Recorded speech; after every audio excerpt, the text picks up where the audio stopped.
Olá, alunos da disciplina Instalações Elétricas Industriais. Bem-vindos a essa aula.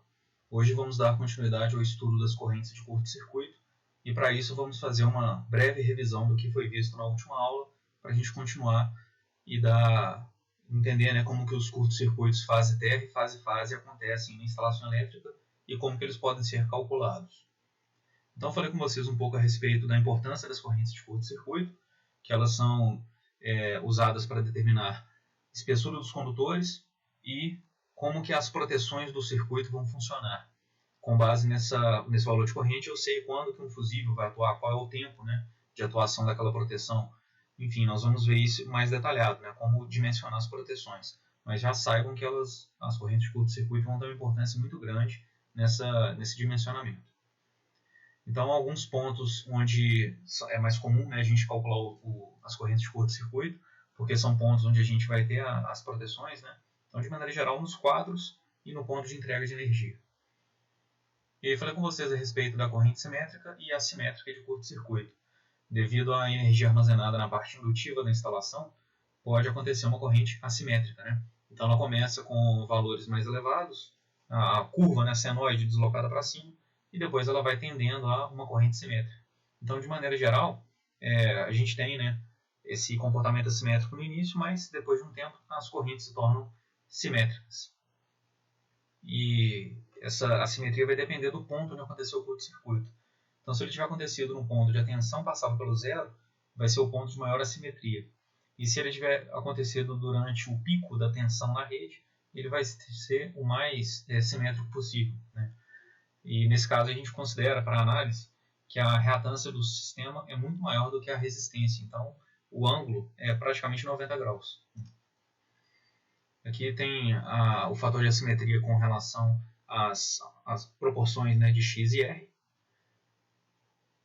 E nós começamos a estudar aqui a divisão do sistema do ponto de vista de cada componente simétrica do circuito. Então, olha só, essa parte que é importante a gente entender, de novo, o que esses três circuitos aqui representam. Eles não são circuitos físicos, eles são utilizados para representação do circuito físico. Então, dependendo do sistema que eu estiver trabalhando, eu vou ter o sistema representado por esse circuito aqui de sequência positiva. Dependendo do sistema, eu vou precisar combinar o circuito de sequência positiva com o de sequência negativa. E dependendo do curto-circuito, nós vamos ter que combinar os três para poder chegar naquele circuito real que a gente tem na prática, aquele circuito desequilibrado.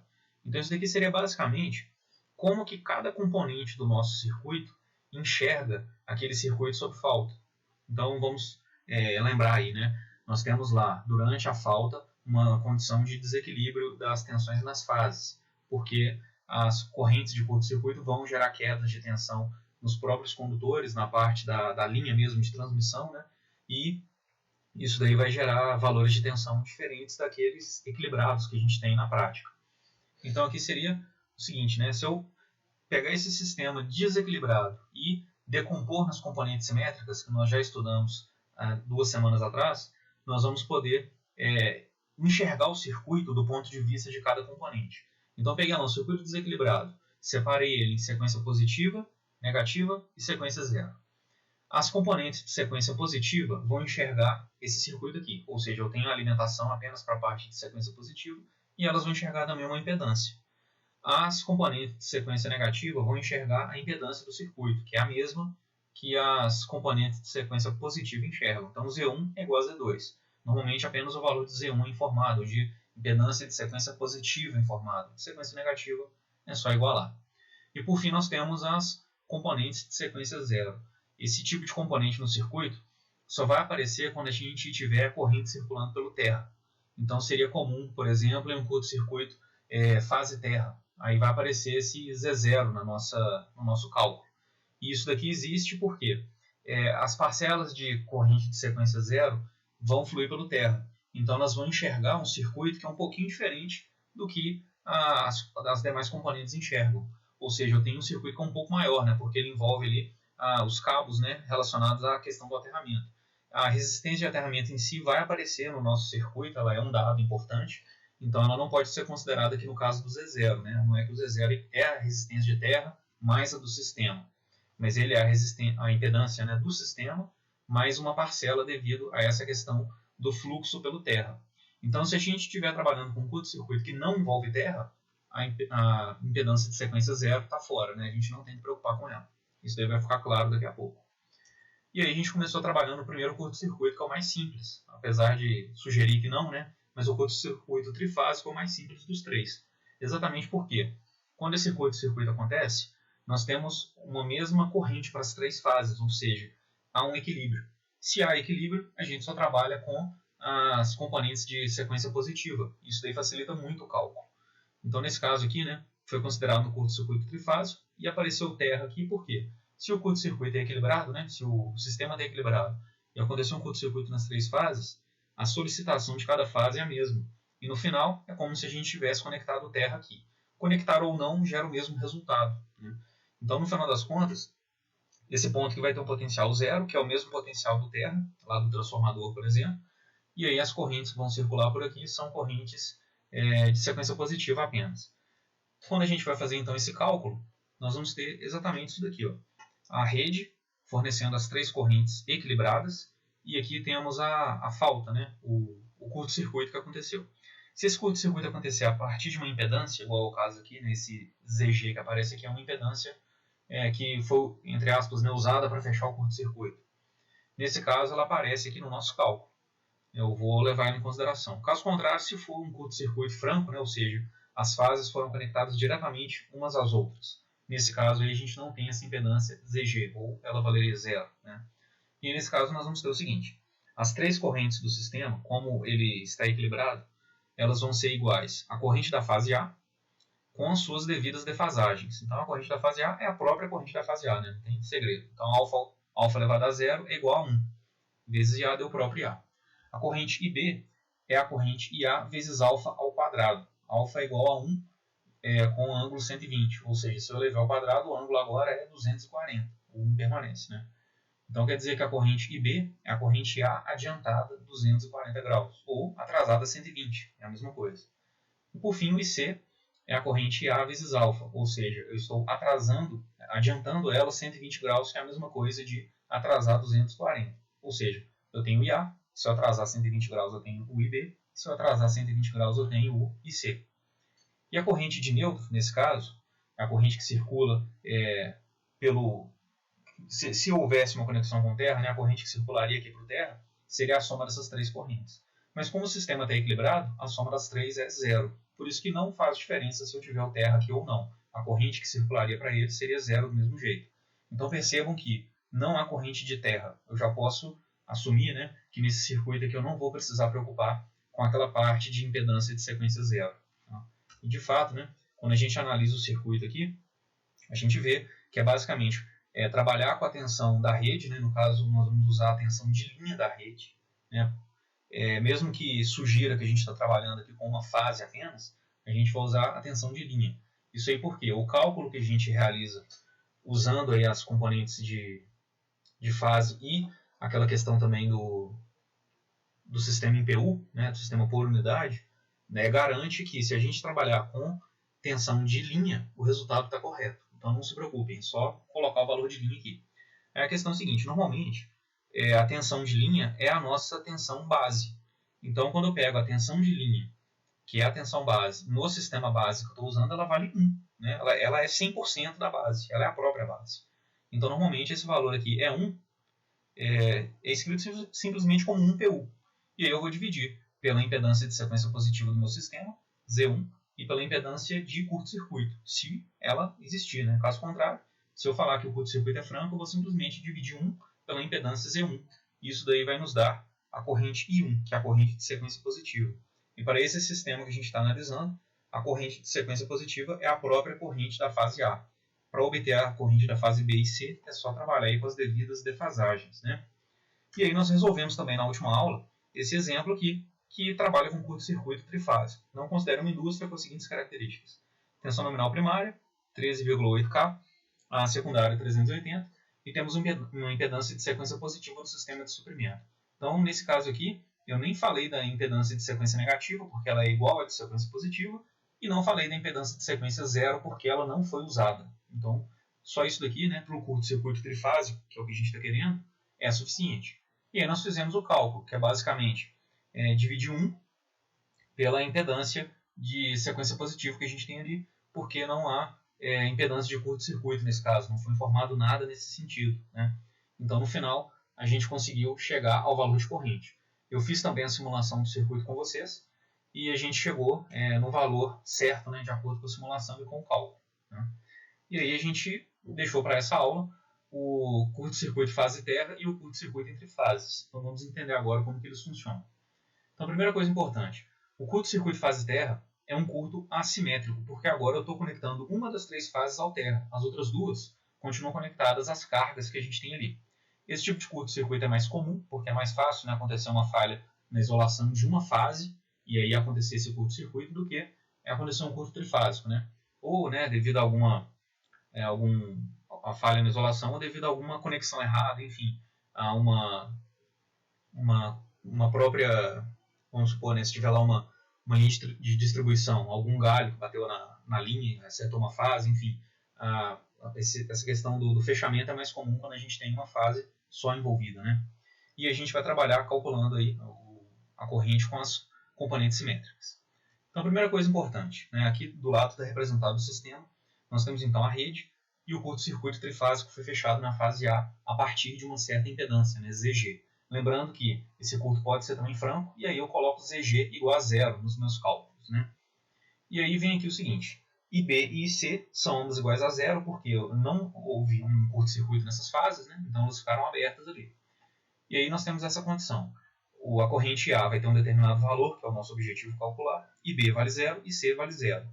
E o IA pode ser calculado, né, como a tensão da fase A sob falta, ou seja, esse VA que aparece aqui não é a tensão de linha da rede, né? Ela é uma tensão já no circuito depois que aconteceu o desequilíbrio, então também não sei quanto ela vale, porque senão seria muito fácil, né? Se eu já tivesse o valor de VA, seria só aplicar a lei de Ohm que eu conseguiria a corrente de curto-circuito. Então a ideia é, VA é um valor desconhecido e aqui o IA também, então só temos EG por enquanto. Mas eu sei dessa relação aqui, que foi escrita aqui de forma matricial. E aí nós vamos aplicar as componentes simétricas, né? Então vamos por etapas aqui para não confundir. Primeiro, nós vamos então decompor as 3 correntes do circuito, que são essas aqui que a gente acabou de ver, nas suas componentes simétricas. Ou seja, eu quero escrever aqui em termos de corrente de sequência 0, sequência positiva e sequência negativa. Exatamente essas correntes que eu acabei de colocar aqui em cima. Como que nós vamos fazer isso? Vamos usar aquela matriz de conversão inversa, né? Porque a matriz que a gente viu primeiro era aquela matriz aplicada para o cálculo das correntes ou das tensões desequilibradas a partir das componentes simétricas. Agora a gente quer fazer o contrário. Eu quero calcular as componentes simétricas a partir do circuito desequilibrado. Então tem que ser a matriz inversa. Ela muda pouco em relação à matriz original, né? Ela tem 1/3 aqui do lado de fora, que é o que a matriz T não tem, e o quadrado aqui muda de diagonal, né? Na outra matriz, esses 2 alfas aqui estão ao quadrado em vez desses 2 aqui. Então, beleza. Nós vamos escrever as 3 correntes de sequência negativa, sequência 0, positiva e negativa, usando as correntes do nosso circuito e a matriz de conversão. Beleza. Isso aqui é claro, né? Se for o caso de uma avaliação, eu passaria a matriz de conversão para vocês, né? De transformação. Isso aí não tem problema algum. Olha só, vou pegar aqui o meu vetor de correntes, que é IA 0 e 0, e vou multiplicar pela matriz. Então, eu vou ter aqui o seguinte resultado, né? Depois de fazer a multiplicação, eu vou ver que a corrente de sequência 0 é 1/3 de IA, a corrente de sequência 1 também é 1/3 de IA, e a corrente de sequência 2 também é 1/3 de IA. Então, isso daí quer dizer que as 3 correntes são iguais e todas elas valem 1/3 de IA. Então, eu posso escrever que IA é igual a 3 vezes I0, ou 3 vezes I1, ou 3 vezes I2. O que importa é que, para esse sistema, as componentes são todas iguais. Então, isso aqui já dá uma dica muito importante para a gente. Se as correntes são iguais, a gente já pensa logo em sistemas ligados em série. E, de fato, é isso que vai acontecer aqui, né? Aqueles circuitos equivalentes que nós vimos, do ponto de vista de cada componente do sistema, 0, positiva e negativa, vão ser conectados em série para esse cálculo aqui. Então, vamos entender isso um pouco melhor, né? Então, olha só. Aqui nessa matriz está sendo apresentado de uma forma mais genérica como que as tensões se relacionam. VA, VB e VC são as tensões desequilibradas durante a falta, e V0, V1 e V2 são as tensões de sequência 0, positiva e negativa, que somadas, né, vão gerar a tensão VA do nosso sistema. Ou seja, eu já decompus a tensão VA em 3 valores aqui. Mas percebam que a gente ainda não está falando de valores propriamente ditos, né? São apenas as componentes. Então, se eu falar o VA é o quê? É V0 mais V1 mais V2. Quando eu fizer o produto, eu vejo isso. Né? Igual apareceu aqui. Ó. VA é V0 mais V1 mais V2. E VB? VB é V0 mais alfa ao quadrado V1 mais alfa V2. Ou seja, é a tensão de sequência zero, que é igual para as três tensões desequilibradas, mais a tensão de sequência positiva defasada, atrasada, 120 graus, mais a tensão de sequência negativa, atrasada, 120 graus. Na verdade, atrasada 240, né? Ou adiantada 120. Então aqui, eu só coloquei de novo essa matriz para a gente poder entender o seguinte, que o VA é escrito como uma soma de V0, V1 e V2, igual aparece aqui. E lembrando aqui, né, no slide anterior, a gente viu o seguinte, né? Essa relação aqui, na verdade, aparece logo no início aqui, ó. É essa relação que a gente está usando. Então, o VA, que é a tensão da fase A durante a falta, ou seja, é aquela tensão que ficou só para a impedância que está fechando o curto-circuito, porque como a corrente ficou maior, eu tenho quedas na rede que são muito maiores, né? Então, a tensão que ficou aplicada aqui no ponto de falta é uma tensão bem menor. Então, a gente percebe aqui o seguinte, né? O ZG vezes IA, então o ZG passando para o lado esquerdo, né, multiplicando pelo IA, vai dar a tensão VA, que é a tensão no ponto de falta. Ótimo, então está aqui. A tensão no ponto de falta é essa aqui, que é o nosso VA. E aqui embaixo foi dito o seguinte, né? O IA, que é a corrente de curto-circuito, é 3 vezes a corrente de sequência zero. Então foi substituído aqui. IA é 3 vezes a corrente de sequência zero. E aqui permaneceu a mesma coisa, né? Então a gente percebe o seguinte, que se eu somar as 3 tensões no meu sistema, né, naqueles circuitos que nós vimos separadamente, se eu somar essas 3 tensões, eu terei a tensão no ponto de falta, ou seja, a própria tensão VA que eu estou procurando. Então voltando aqui nos circuitos, vou voltar aqui um pouquinho que vale a pena. Nós temos esses 3 circuitinhos aqui, né, que é o que as componentes de sequência zero enxergam, as componentes de sequência positiva e as componentes de sequência negativa enxergam. Então percebam aqui que nós temos as tensões, né? A tensão V0 é a queda de tensão na minha impedância de sequência zero. A tensão V1 é a tensão de alimentação menos a queda de tensão na impedância de sequência positiva. E a tensão V2 é a queda de tensão que eu tenho na impedância de sequência negativa. Então, como aqui nesse ponto, né, nós vimos que as 3 tensões estão sendo somadas, quer dizer que para calcular essa corrente de curto-circuito, eu vou ter que trabalhar com aqueles 3 circuitos equivalentes que a gente acabou de rever, ligados em série, porque eu estou somando tensões. Aí, outra dica, né, porque nós já vimos que as correntes são iguais. E somando as tensões, eu vou ter a tensão no ponto A. Então, nós vamos trabalhar em série. Por isso que o circuito é colocado dessa forma. Então, nós temos aqui, ó, aquele circuito de sequência positiva, o circuito de sequência negativa e o circuito de sequência zero. Os 3 somados aqui. E a gente observa que as 3 correntes são iguais, I0, I1 e I2.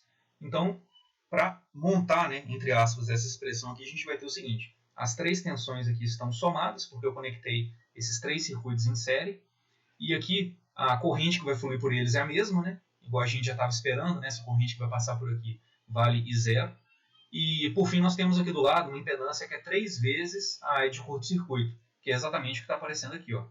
Então, como nós vimos no sistema, se eu multiplicar a corrente IA pela impedância de curto-circuito, eu terei a tensão no ponto de falha. E é exatamente isso que eu tenho aqui, ó. Se eu somar essas 3 tensões, como nós vimos aqui em cima também, ó, eu terei a tensão no ponto de falha. Então quer dizer que a partir desse circuito, a gente consegue calcular a corrente I0. E lembrando da relação, né, de que IA é igual a 3 vezes I0, a gente consegue chegar na corrente IA. Então ficou bem fácil de analisar isso daqui, né? Como que nós vamos calcular esse circuito, a corrente nesse circuito? É um circuito sério, eu tenho uma tensão de alimentação E1 e eu tenho aqui 4 impedâncias em série, Z1, Z2, Z0 e 3 ZG. Então, se eu dividir E1 pela soma das 4 impedâncias, eu teria a corrente I0, I1 e I2, né, que são correntes iguais. Se eu multiplicar essa corrente por 3, eu tenho a corrente de curto-circuito que eu estou procurando em PU, né? Vale lembrar isso daí. Então, aqui é só esse desenvolvimento, né? A tensão V0 é igual a corrente 0 vezes a impedância Z0. Então está aqui. Depois nós temos a tensão é 1 e a queda de tensão nessa impedância é a corrente I1 vezes a impedância I1. Está aqui também. E a queda que eu tenho aqui, né, o V2, vale Z2 vezes I2. Depois disso, eu posso substituir todas as correntes por I0. Aí eu vou ter I0 nos três termos aqui e do lado direito da equação. E por fim, isolando o I0, a gente consegue chegar nisso daqui, que é basicamente aquela análise que eu falei com vocês, né? Eu vou dividir a tensão do circuito, a da alimentação, né? Nesse caso aqui a própria tensão de linha, né? Que eu vou aplicar. Vou dividir ela pelas 4 impedâncias que eu tenho aqui em série. Então é exatamente o que a gente tem aqui, ó. E depois eu lembro, né, que eu estou calculando aqui o I0, que é a corrente de sequência 0 do meu sistema. Eu vou simplesmente multiplicar isso por 3, que vai ser igual à minha corrente de curto-circuito na fase A. Então a ideia básica, né, toda essa dedução que a gente está vendo aqui, é para chegar a essas duas expressões. Né? Eu tenho que saber isso daqui tudo, tenho que saber aplicar isso na prova, tenho que saber deduzir de novo. É interessante, claro, mas eu não vou exigir de vocês, né, fazer todo esse passo a passo aqui. Se vocês entenderem o que foi feito, já está de bom tamanho. Então, na hora de aplicar, a gente vai fazer só isso aqui. Ó. A corrente 0, né, no meu sistema, é a tensão de alimentação de linha, dividido pela impedância de sequência 0, mais impedância de sequência positiva, mais impedância de sequência negativa, mais 3 vezes a impedância de curto-circuito. Lembrando que se não houver impedância de curto-circuito, esse termo aqui está zerado, eu vou só dividir E1 pelas 3 impedâncias. E depois que eu tiver calculado a minha corrente I0, eu vou somar, ou melhor, eu vou multiplicar por 3, que eu vou ter minha corrente IA, que é a corrente no ponto de falta, certo? E aí, com isso, nós já conseguimos calcular correntes de curto-circuito fase terra. Nós vamos ver um exemplo daqui a pouquinho desse cálculo. No próximo curto-circuito aqui, nós temos uma condição de curto bifásico, né? Ou seja, entre fases. Esse curto também é assimétrico e vai ser calculado usando as componentes simétricas que a gente acabou de ver. Então, no caso aqui, ele é simétrico porque a corrente de curto circula apenas por 2 fases, né? A terceira fase não está envolvida nesse curto-circuito. E aí nós vamos ter desequilíbrio do mesmo jeito. E detalhe, né, que nesse caso aqui, a gente já tem uma dica, né, do que vai acontecer. Não existe corrente de sequência 0, porque o terra não está envolvido. A corrente de curto não flui pelo terra igual ela fluía no caso anterior. Então aqui eu já sei que aquele circuito de sequência 0 não vai ser utilizado. Esse dado também é importante. Então, o sistema é esse aqui. Curto-circuito bifásico. As fases B e C estão em curto-circuito. E existe uma impedância fechando esse curto, né? Uma impedância ZF aqui, que seria uma impedância de falta. E aí nós temos o seguinte, a corrente da fase A é 0, nesse caso, porque não há curto-circuito nela.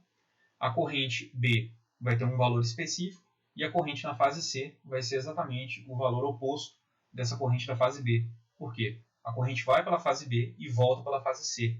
Isso lembra um pouco aquele exemplo que a gente fez, onde a fase C estava aberta, e a corrente que passava pela fase A era a mesma que retornava na fase B. Então é bem parecido com aquele exemplo nosso. Então aqui é informado o seguinte, que IB mais IC é igual a 0. Né? Ficou claro aqui que IB tem um valor e IC tem um valor oposto. Se eu somar, eu vou encontrar 0. E como o IA vale 0, eu posso somar ele aqui também e encontrar 0. Isso aqui é outra indicação de que a gente vai ter, de que a gente não vai usar aquele circuito de sequência 0. Né? E aqui nós vamos ter o seguinte, VB e VC são as tensões durante a falta. Então, se eu subtrair, né, fizer a subtração aqui, VB menos VC, eu saberei qual é o valor da impedância que fechou o curto multiplicado pela corrente de curto-circuito. Então, basicamente, a aplicação da lei de Ohm. É claro que VB e VC não são correntes de linha em condições normais de operação. Tá? Não se esqueçam disso. VB e VC são correntes durante o curto-circuito. Desculpa, tensões, né, durante o curto-circuito. Isso quer dizer que dentro desse bloco aqui, né, que representa a rede, eu tenho quedas internas. O que sobrou de tensão é que vai aparecer tanto na fase B quanto na fase C. E essas tensões, né, normalmente são menores por causa da queda interna que vai ter ali.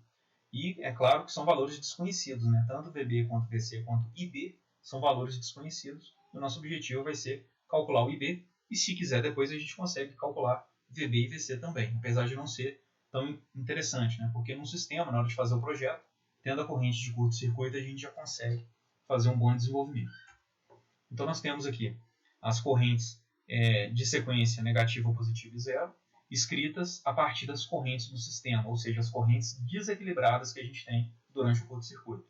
De novo, vamos usar a matriz de transformação inversa e multiplicar pelas correntes do sistema. Então a matriz está aqui, foi a mesma que a gente aplicou no exemplo anterior. multiplicado pela corrente. Então, agora, fazendo esse produto aqui, né? Então, essa linha vezes essa coluna vai gerar aqui IB menos IB, que deu 0. Essa linha vezes essa coluna ficou alfa IB menos alfa ao quadrado IB. Ou seja, ficou alfa menos alfa ao quadrado vezes IB. E o 1/3 já estava aqui do lado de fora, né? E por fim eu vou ter alfa ao quadrado IB menos alfa IB. Então, alfa ao quadrado menos alfa vezes IB. Então, produto feito, chegamos nesse resultado aqui. Em seguida, temos aquela questão das tensões, né? De novo, as tensões aqui foram escritas de uma forma um pouco mais geral, né? Como a gente já viu no uso da expressão. E aí temos VA, VB e VC escritos a partir das tensões de sequência 0, positivo e negativo. E aqui as correntes escritas também da mesma forma, né? De uma maneira um pouco mais geral. Nós vamos ter isso daqui para qualquer circuito. Né? E vamos aplicar a essa expressão que a gente acabou de ver no slide anterior. Né? Porque eu sei que a diferença de potencial aplicada à impedância de falta é exatamente a tensão que eu tenho, né? O potencial que eu tenho na fase B menos o potencial que eu tenho na fase C. E são potenciais de falha, né? Durante a falta. E aí, se eu multiplicar a corrente de curto-circuito pela impedância de curto, eu vou ter exatamente essa diferença de potencial. E agora, a gente vai aplicar essas expressões, né, aqui, a essa expressão que a gente levantou de acordo com o circuito. Então, olha só, o VB. Nós vimos aqui que VB é igual a essa segunda linha, né? Então, V0 mais alfa ao quadrado V1 mais alfa V2. Exatamente o que está aparecendo aqui.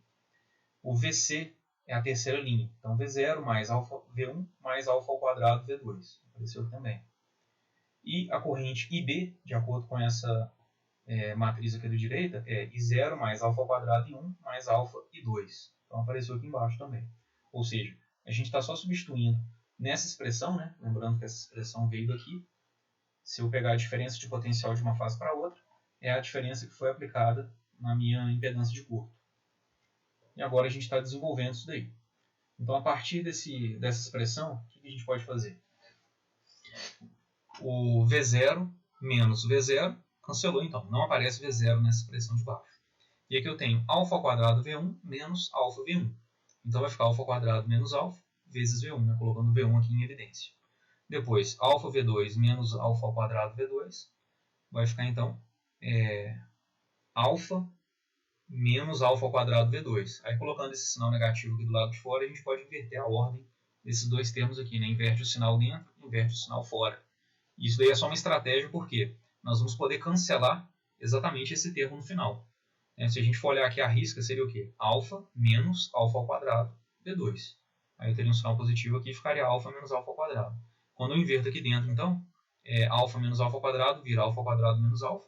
E o positivo que estava de fora ficou negativo. E do lado direito da equação a gente faz o seguinte. Nós temos então o I0 igual a 0, como nós já vimos, né? Voltando aqui nos slides. O I0 vale 0. O I1 vale alfa menos alfa ao quadrado vezes IB sobre 3. E o I2 vale alfa ao quadrado menos alfa vezes VB sobre 3. Então dá para a gente ver aqui que o I1 e o I2 são inversos, né? Igual a gente já estava esperando, claro, porque no caso do nosso sistema, a corrente ia pela fase B e voltava pela fase C. Então já de se esperar que as componentes também trabalhem de forma parecida. Então eu posso falar que I1 é igual a menos I2 e vice-versa. Né? Exatamente isso que é feito aqui. Ó. O I0 é igual a 0. Se eu falar que o I2 vale menos I1, eu vou ter então o I1 em evidência, vai ficar alfa ao quadrado menos alfa vezes I1. Então a gente saiu dessa linha e chegou na linha de baixo. E daqui a gente vai falar o seguinte, né? Cancelando todos esses termos alfa ao quadrado menos alfa, dividindo os dois lados da equação por alfa ao quadrado menos alfa, a gente chega nisso daqui, que é a relação entre as tensões de sequência positiva e negativa, resultando aqui na impedância de curto-circuito multiplicado pela corrente de sequência positiva. Então isso daqui indica para a gente o seguinte, que uma tensão menos a outra é que foi aplicada na minha impedância de curto-circuito. Então está aqui ó, o V1 de um lado e o V2 do outro. Então a diferença de potencial nessa impedância de curto-circuito é exatamente V1 menos V2. Ou seja, a conexão aqui ficou em série, né, para a gente poder fazer essa diferença de potencial. Então no final das contas, como que eu vou calcular a minha corrente I1, né, que é essa corrente que apareceu aqui? Ela vai ser a tensão do meu circuito, nesse caso aqui, o E1 aparece como a tensão de linha do meu circuito, né? Porque agora eu vou considerar aqui as quedas internas. Então tem ali o E1 aplicado a Z1 mais Z2 mais a impedância de falta. Então se eu fizer essa análise aqui, eu já vou ter minha corrente de curto-circuito. Então tá aqui, ó. A corrente I1 é a tensão que eu tenho na fonte, dividido por Z1 mais Z2 mais ZF, ou seja, as três impedâncias que aparecem aqui em série no meu circuito. Então percebam que essa equação que a gente chegou aqui no final é um indicativo do que eu vou fazer com aqueles circuitos que eu tenho no início, né, do meu sistema antes da falta, como que eles se comportam, como que eles se conectam durante aquela falta ali. Então eu tenho uma subtração das tensões, então V1 de um lado, V2 do outro, e no meio a impedância ZF sendo circulada aí pela corrente I1. E percebam que o I1 está fluindo para cá, e depois ele flui no sentido oposto de I2, ou seja, I2 é igual a menos I1, né, igual a gente já definiu também.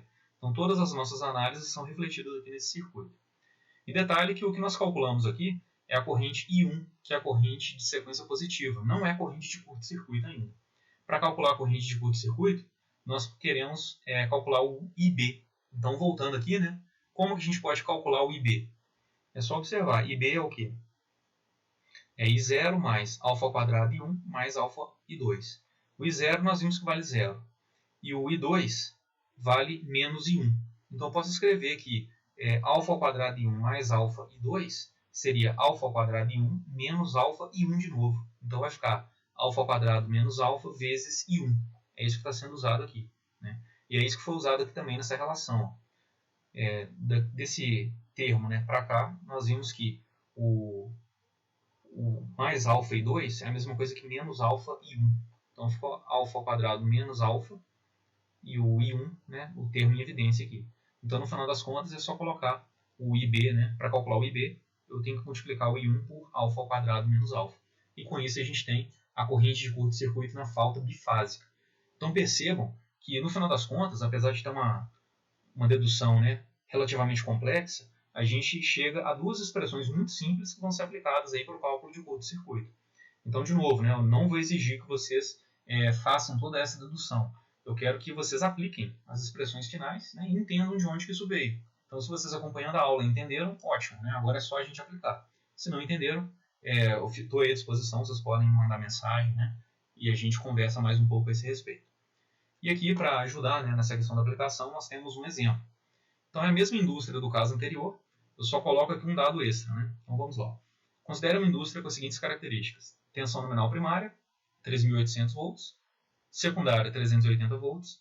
Impedância de sequência positiva do sistema de suprimento, ou seja, é tudo que veio antes da indústria, né? Seria, no caso, a rede de distribuição, mais a rede de transmissão, mais a geração, né? Tudo que ficou para trás até aquele ponto de entrada. Então, a impedância até esse ponto tem esse valor aqui em PU, né? E a base de potência dela é 100 MVA. Como a gente está falando da entrada de energia, a tensão ainda é 3.800. Então, essa daqui é a tensão base que nós vamos usar. E a novidade aqui é exatamente essa impedância de sequência zero do sistema, que antes não aparecia, por quê? Nós fizemos aquele exemplo do curto-circuito trifásico, então não era necessário, por isso eu não coloquei. Agora que a gente tem interesse em calcular curto fase-terra e fase-fase, na verdade só para fase-terra, né? Ela vai ser importante, aí eu coloquei aqui. Então nós temos os mesmos dados, né? As mesmas bases, na verdade. A tensão 3.800 é a base de 100 MVA. Então, tensão base e potência base. E é pedido o seguinte: calcule a corrente curto-circuito fase-terra e fase-fase no primário do transformador. Ou seja, se acontecer um curto-circuito franco, né, não foi informado aqui nenhuma impedância de curto, então se acontecer um curto-circuito nesse ponto de entrada, qual vai ser o valor de corrente que eu tenho ali? Então vamos ver esse exemplo e entender melhor essa aplicação aí das expressões que a gente acabou de deduzir. Aqui estão os dados do nosso problema. Vamos considerar uma tensão base de 3,8 kV, que é exatamente a tensão no ponto de curto-circuito. E a potência base vamos usar a mesma que o sistema considerou na hora de nos passar os valores em PU, para a gente não ter que fazer conversão, né? Então já vamos usar a mesma potência base. E nós temos a seguinte informação também, que a impedância positiva do sistema de suprimento, que é igual à impedância negativa do sistema de suprimento, é igual a 0,0155 mais J 0,4452 PU. E a impedância de sequência zero do sistema de suprimento é 0,1423 mais J 0,5184 PU. Então o que nós temos aqui é o seguinte, o sistema em questão trabalha com uma tensão de linha de 13.800 volts, ou seja, a tensão de fase é raiz de 3 vezes menor. Então se a gente for considerar aqui o nosso sistema, poderíamos ligá-lo, né, em estrela, que é o mais adequado, porque o sistema normalmente vem com os transformadores, né, tem o ponto central, o neutro, né, aterrado. Então esse terra participa das nossas conexões de maneira geral, né? Dependendo do caso, se o sistema não tiver, se o sistema estiver ligado em triângulo, por exemplo, aí eu não tenho aterramento, né? Essa ideia aqui da impedância de sequência zero não vai ser utilizada. Mas enfim, se nós temos aqui, vamos considerar o terra. E aí foi informado que cada braço desse nosso sistema apresenta a mesma impedância, que é essa aqui, ZPS. Ela vale para todos os braços. Nós temos as fases do sistema. Então A, B e C. E aqui o neutro aterrado.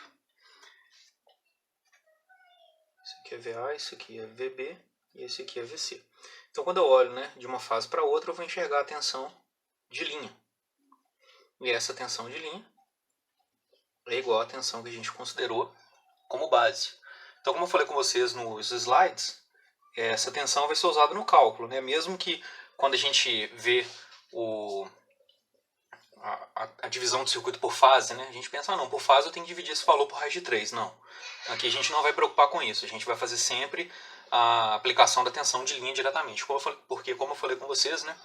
Há uma questão no cálculo da impedância base que nos permite fazer isso. Depois, se vocês quiserem, eu posso até demonstrar.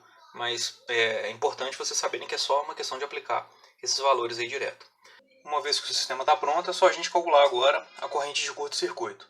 Com base nas deduções que a gente viu, a corrente I0 de curto-circuito fase terra é igual à tensão E1, que nesse caso é a tensão de linha do nosso circuito, dividido pela impedância de sequência zero, mais a impedância de sequência positiva, mais a impedância de sequência negativa, mais 3 vezes a impedância que está fechando o curto, que no nosso caso aqui vale 0 ohms. Não foi informado nenhum valor, então vamos considerar que o curto-circuito é franco. A tensão utilizada no nosso exemplo, né, nos nossos cálculos, vai ser uma tensão de linha. Então é a própria tensão base, ou seja, ela vale 100% da base. Por isso que eu vou substituir aqui por 1. E aqui embaixo nós temos Z0, que no nosso sistema, né, em PU, vale 0,1423, mais IJ 0,5184, mais impedância de sequência positiva e negativa. São iguais, então eu vou colocar 2 vezes a impedância de sequência positiva, que é 0,0155 mais J 0,4452. Fecha parênteses. E no caso, a nossa impedância de terra, né, de aterramento aqui é 0, então vou simplesmente colocar 0 ali. E a nossa corrente I0 é igual então a 1 dividido parte real, esse valor aqui mais 2 vezes esse valor, que vai dar 0,1733, mais parte imaginária. Esse valor aqui mais 2 vezes esse valor. Então vai dar 0,5184 mais 2 vezes 0,4452, que é 1,4088. Agora a gente converte esse valor de baixo para a forma polar dele.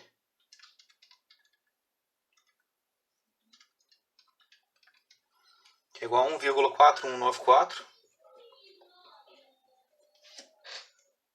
Com um ângulo de 82,98 graus. E fazendo aqui a divisão, nós vamos ter 1 dividido por 1,4194.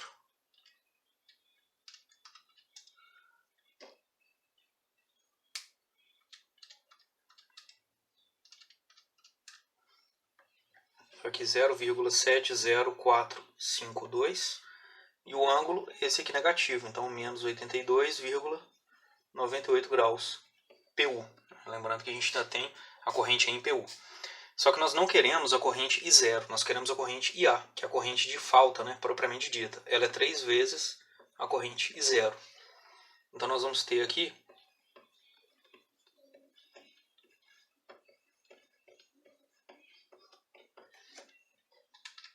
uma corrente de 2,113 com esse mesmo ângulo.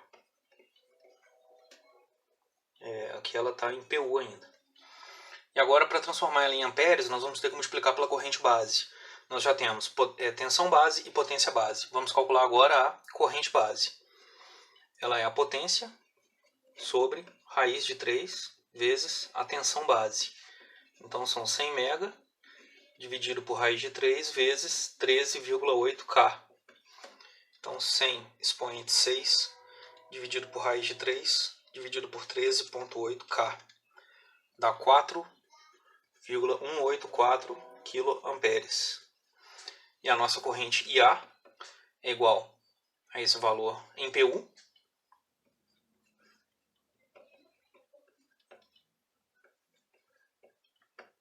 vezes 4.184.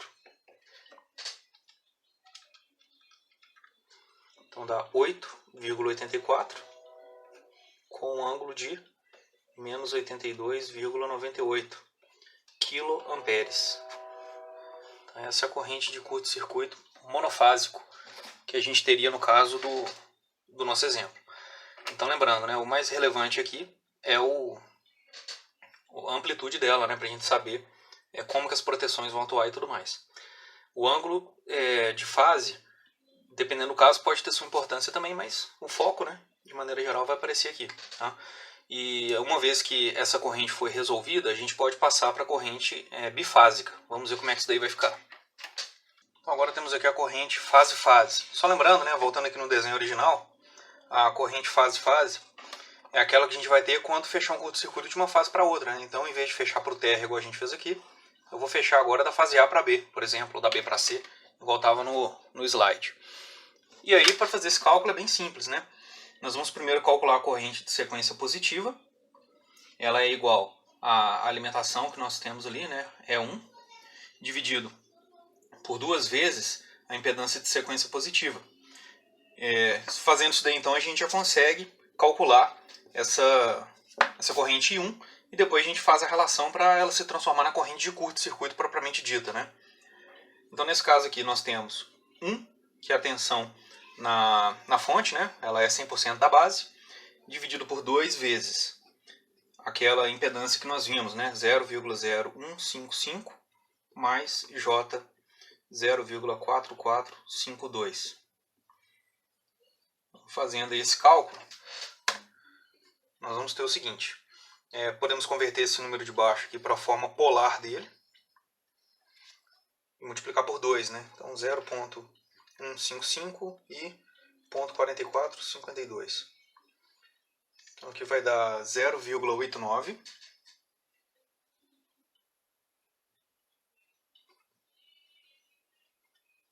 0,94 mais J. Mas J não, esse aqui é o polar. O ângulo aqui, né, que vai ser de 88 graus. 88,01 graus. Então, fazendo aqui a divisão, vai ficar 1 por 0,89094, que é 1,122. E o ângulo de menos 88,01 graus. Então, isso daqui é a nossa corrente I1 em PU. Mas nós não queremos I1, nós queremos a corrente de curto, né? o IA, nesse caso aqui. Então, nós vimos na nossa dedução que o IA é igual ao I1, que a gente já calculou, multiplicado por alfa ao quadrado menos alfa. Então, esse alfa ao quadrado menos alfa a gente pode resolver de uma vez, né? Então, vai ser 1 com ângulo 120 elevado ao quadrado menos 1 com ângulo 120. Então, passando esses números então para as formas retangulares deles, nós vamos ter para o primeiro 1 com ângulo 240 vai ficar menos 0,5 mais, menos, né, na verdade, J 0,866.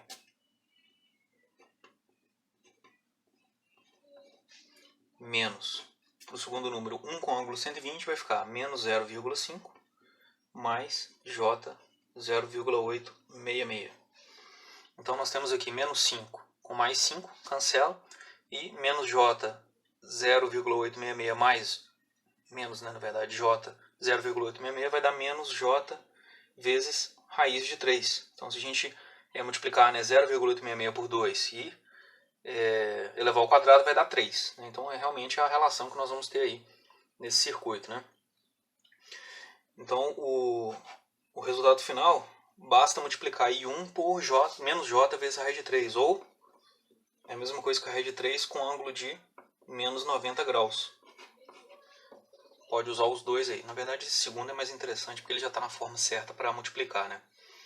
Então o nosso resultado de corrente aqui vai ser I1, que é 1,122 com ângulo de menos 88, multiplicado por raiz de 3 com ângulo de menos 90 graus. Então vamos ter aí 1,94 943 com ângulo de menos 178 graus. 0,01. E aqui ainda está em PU. Agora a gente vai converter essa corrente para corrente em amperes, né, para saber qual é o valor do curto-circuito. E é só multiplicar pela corrente base de novo, igual a gente fez nos outros exemplos. Né? Então nós vamos encontrar aqui IA em amperes agora, né, igual a 1,943 com esse ângulo aí, multiplicado por 4,184K, que é a nossa corrente base.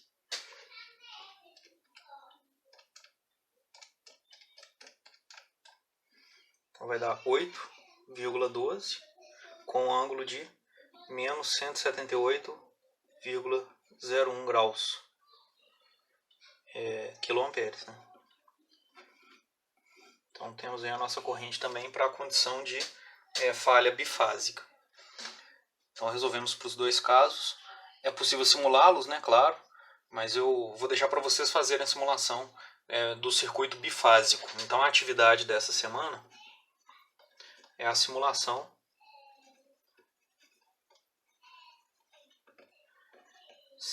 do circuito bifásico.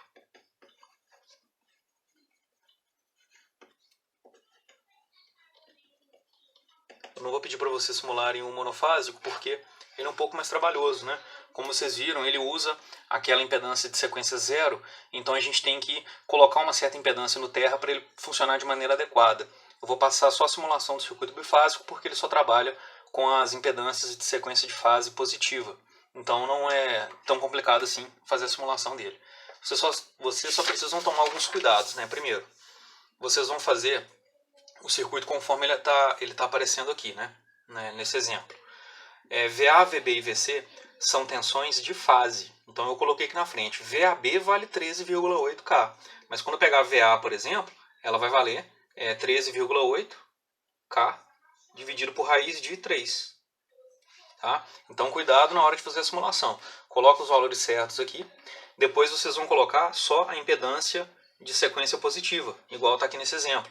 Vocês só vão tomar o cuidado de multiplicar ela antes pela impedância base. Por quê? Aqui ela está em PU. Vocês querem usar em ohms, porque o TINA, por exemplo, aceita valores em ohms.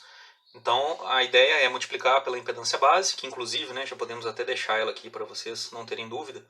A impedância base é a potência, tensão ao quadrado dividido pela potência. Ao contrário. A impedância base é potência dividido pela tensão ao quadrado. Então vai ser 100 mega dividido por 13,8K ao quadrado. Ao contrário mesmo. Então a potência base é 13,8K ao quadrado sobre 100 mega. E vocês vão encontrar aí uma potência base de